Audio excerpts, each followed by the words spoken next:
It. Hi guys, I'm Shane Snipes and you're watching Sustainable 1000 TV and Radio. I am here in Toronto, I always want to say California. Isn't it weird that I want to say California? Canada. Alright, yeah, state number 51, and it's a great state for sure. It's cool. No, it's a great country. This place is totally different than America, and I love the people here because I think they really have a genuine sense to them, and I want to explore some of that with my guest tonight, who is Leslie Ann Coles, the founder of the Female Eye Film Festival. You have to check her out and her film festival too. We'll have a little bit more blogging about her and what she's doing in all these different spaces, and some of the things that her family is working on too, because I hope to get some of the entertainment folks that are working in this new building that's going up right downtown here in Toronto. So if you haven't visited Toronto yet, you have to. And I'm not getting any sponsorship from the Toronto Tourism Board, but I should. For sure. We'll hook you up. Hi. So guys, keep your questions coming, but let me get the first question off, because I have something I really been wanting to ask you about. Yeah. Do you think film is a more effective tool to tell the story about the issues of environmental concern? I think it's a great vehicle, and I think it's I think film is a great medium for telling any story. But I think with independent film, there's a huge audience, built-in audience in Canada, and I'm sure in the United States, people who really appreciate independent cinema, that being films that you don't normally see on the big screen. So they're not big Hollywood studio-backed films, but they're films that speak to issues and things that are important to people. And I really think that that's a great vehicle. Film is a great vehicle. Art is a great vehicle. Painting, music, film. I think it's all a very accessible medium for educating and bringing awareness to issues such as sustainability. Sure, I'm so fascinated by film. My previous life, I was doing a lot of film and really love it. Isn't it great? It is, and film festivals are one of my favorite things ever. Great. Because people come together to watch these great stories that other people have put together. From all over the world. Yeah. From all over the world. And it's sweat, blood, and tears is what Yeah. makes independent film happen. And what makes independent film great, because they're fueled by passion, really, you know, and there's not a lot of money that goes into independent film, so they're truly a labor of love for a lot of the filmmakers. And you can get so creative too. I've met some amazing directors and producers. producers. Can't you have fun? Oh God, the stuff that they come up with, and not only that, but how they get some amazing effects done with very little money. Oh, absolutely. Yeah, super creative. Mm-hmm. So get inspired, guys. Yeah. And with the advent of digital, I mean, you can shoot a film on your cell phone. You can shoot a film. You can pick up a digital camera for a couple $100 now, and you can shoot a film with your laptop, like I'm doing right now. Absolutely. Yeah. No, but I think, I'm going to write a book about being a citizen journalist and what it really means for the future of our society, because I think it's an important story to tell. I do too. You know, and absolutely. And letting 1,000 or 1 million people around the world who have access to these cameras now really step out and start to do that. And not get so caught up in what it looks like in post-production, but just get out and start telling these stories. Just do it. Yeah, dive into it. Just do it, yeah. Absolutely. Absolutely. So, Tina McCaffrey has a question for you. She's from New York. She says, it seems to me that a film is all about money. And if you don't have money, you can't make film. Is that true?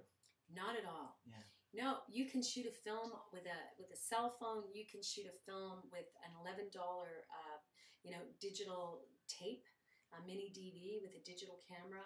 You can get an old Bolex or a Super 8 camera. You can shoot. It's not that expensive a medium. To shoot a big blockbuster Hollywood film with Leonardo DiCaprio, you're talking a significant amount of money. But to shoot an independent film with some really great talent or no talent at all, you can do it for butt kiss. I mean, really, it's an accessible medium now. Absolutely. Yeah, and I have something to say there too. If you have a great story to tell and you just want to tell it, put that story down on paper and send it around to 1 or 2 people. And how do you do that? You can upload it to so many different servers and things now. It doesn't cost any money. Exactly. Yeah. And just send it around. There's so many actors well-known actors who find a script like that, and producers who pull it together, and they make amazing stories. Absolutely. So it's really different. I mean, even some of the films that have won Academy Awards were films, everybody talks about Catherine Bigelow's film. Great, wonderful that she won the Academy Award this year. People don't realize it took her 8 years to make that film, right? It came to her, the script came to her in the form of journalist notes. He was working the front line for 4 years, and he brought her his raw material and said, I think, this would make a film, and then it had to go into a scripted format. I mean, things come to people in unusual ways, but you can get support for a project if you're passionate about it, and you move forward with it. Sure. Mm-hmm. So I have to ask this question because I always do. What's sustainability for you? What is sustainability? You know what? I really think that sustainability starts first with anything that you harness and that you embrace. It has to speak to you on a very intimate and a personal level. And I think that sustainability is something that you feel, and that you think, and that it's in your mind and it's in your heart, so that it's something that lives within you, this notion of sustainability, because it crosses over so many different there's something coming up on your screen. Is that okay? Yeah, it's all good. Okay. It comes up in so many different, it crosses so many different things, from farming to villages to awareness to media, exploring it through media, Sure. to the corporate world and what they're doing to contribute to sustainability. It's a global issue. I mean, it really is. You can't take one part of the world and say, oh, we don't need to worry about that here, right? But I really think it starts in the hearts and minds of people, and that individuals need to embrace it. It needs to become part of their mantra on a daily basis. And does art play any particular role in that? I mean, you're a dancer by history and profession. Yeah. I mean, do you feel a connection to any of these ideas around sustainability? Absolutely. I mean, I remember in I guess it would have been 1983, 84, I was dancing with a woman named Kathy Legrand, and we were both on contract with a company, and we formed a duet called Crosswires, and we went into this ravine area in Windsor, Ontario, of all places, and we collected discarded objects, and we found tires and hoses and all kinds of a broken television set, I remember, and all kinds of bicycle parts and strange things. And we created an installation in a window. It was called The Cut. That's where we found these objects, and we explored it through movement, improvisation, and it was all performed within these big storefront windows. And it was interesting because some people thought it was very post-nuclear, and other people thought it was like this really avant-garde hip clothing store that this art gallery had been transformed into. Oh yeah, because we found jeans and things, like discarded clothing. Sure. So we hung that up too. And the whole idea behind The Cut was to alter the visual perspective of the window constantly through the performance. And I don't know why I got into that, but yes, I think art and film, and there's because you're a storyteller, and stories tell what exactly it means. Yeah, exactly. And I think that artists are wonderful catalysts for bringing about awareness and creating change and evolving change through their medium. And there's a lot of really great artists in Toronto who actually use found objects. There's a great piece of art. I don't know if you saw it outside of the studio. That wonderful piece with all those found objects. Oh yeah, sure. That's a great piece, and that's a perfect example of found objects that have been incorporated into a fabulous installation, a piece of art. Yeah, Deluxe Rockets is a great place. This guy works in Denver, but he came from New Orleans, and all the stuff that he had stored up for years got destroyed when Katrina hit. Wow. And he had collected all this stuff from different places, things other people had just tossed away. Yeah. And then he created these, what he calls deluxe rockets, which are sort of peace rockets. Because he takes all these things and he makes them really ornate and really interesting, like old vacuum cleaners, and puts all these pieces together, and that's kind of what comes out. Wow. And that's what that is. I don't know what that was. That little angel just... He did a little dance. Wow. He just did a little dance. We have an angel that's coming to dance around. So I want before we sign off, guys, I'm gonna give you guys a quick little tour. There's something there. That's something that's alive. Oh my God! Something's pulling some. that out.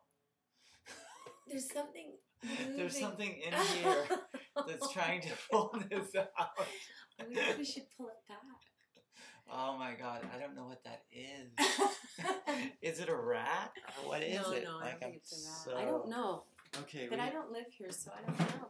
But we could hear it a moment ago. Yeah, it's crawling around. And it was pulling this little angel, guys. There's something here. Oh, I didn't mean to do that. I gotta put him So the angel is now gone. Oh, no, it's fine. He's on a little thing. Oh, so he's all set. Here, watch it. I'm gonna put him back. Oh, you're gonna put him back, but then the thing is gonna try to take it. Oh wait, I need a new spot. Okay. Oh, his backside's to us. Okay, wait. Okay, I want to know. there we go. Okay, that's really What was that? spooky. That's very spooky. Okay, so you guys get the tour here. You see that we're here in Look the at the bathroom and wonderful there's a tile toilet. work. Look at That's this all beautiful. this tile work See here. this beautiful seahorse here. Seahorse. Seahorse. Yeah, look at Isn't that. it gorgeous? Awesome. And Then we go around. We got the cool old bathtub. Oh my gosh. Ah, look at yeah, this. and look at that. There's Isn't the that lovely? shower with the And the tiles. tiles. This is so beautiful. This is an old Yeah. warehouse that's been renovated into an artist space. Yeah, And there are a number of artists that live at 7 Fraser yeah. Avenue in Toronto. Very incredible. Yeah. It's a great space. So whenever you're in Toronto, you have to come by and check these guys out because they have some cool art. I'm Shane Snipes with Sustainable 1000, and you're watching us as we talk about what sustainability means to so many different people around the world and around this great planet of ours. I mean, it's just so many things going on. Our planet. Leslie Ann Coles is the founder of the Female Eye Film Festival, and you can check her out